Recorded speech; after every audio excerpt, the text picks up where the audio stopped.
Saturday night, I went up to the Puerto Rican Harlem section to watch a dance given at a school. It was absolutely like going into a foreign country. I got into a long conversation with a 19-year-old Puerto Rican boy who used to be a member of one of the more notorious gangs in the section. Great background material for my show. The dancers themselves were from ages 13 to 19. They do dances that I've never seen before, anywhere, evolving their own style and approach. In one dance, after starting with your partner for about 2 bars, you leave and separate and never touch or make any contact again for the rest of the whole dance. When you look at the floor, each person seems to be having a ball of their own, but I'm told that the partners know damn well who they're dancing with. All the boys wore their overcoats, and this is because if a fight breaks out, they're well padded. There's a huge sign that says no grinding. This refers to slow pelvic movements pushed against each other. Someday, I'll take you up there if you'd like to see it.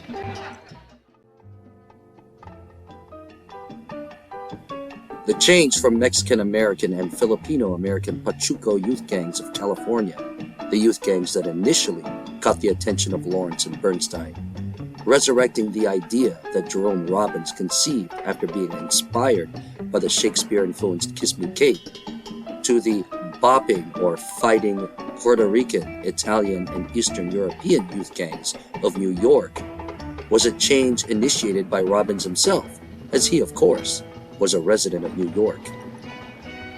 It was a change that seemed to channel the zeitgeist of 1950s America, ever since Richard Brooks' film adaptation of Evan Hunter's novel Blackboard Jungle ignited film screens in late 1955. As West Side Story is a part of that trinity of iconic post-war pop culture representations of 1950s teenage gangs, a look at Blackboard Jungle is relevant when discussing the development of West Side Story. The novel Blackboard Jungle was based on the experiences of author Evan Hunter, born Salvatore Lombino, recalling his time as a New York school teacher in an inner-city high school. Director Richard Brooks kept the New York setting when he helmed the film adaptation of Hunter's novel. By coincidence, a stabbing incident committed upon a physical education instructor, James O'Farrell, at Joan of Arc Junior High, garnered national attention.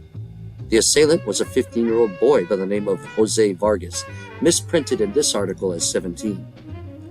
Vargas's attack upon the teacher O'Farrell, as well as complaints made by O'Farrell's wife that the school district provided no protection for her husband while seemingly tying her husband's hands and defending himself, seemed eerily similar to what was portrayed on screen in Blackboard Jungle when actor Vic Morrow, as gang leader Artie West, pulled a knife in the classroom of teacher Richard Daddio, played on screen by Glenn Ford.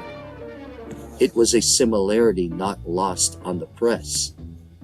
Also by coincidence was the shooting murder of 15-year-old William Blankenship on the steps of his high school, committed by gang leader Frank Santana, 17 at the time, and leader of the Navajos street gang.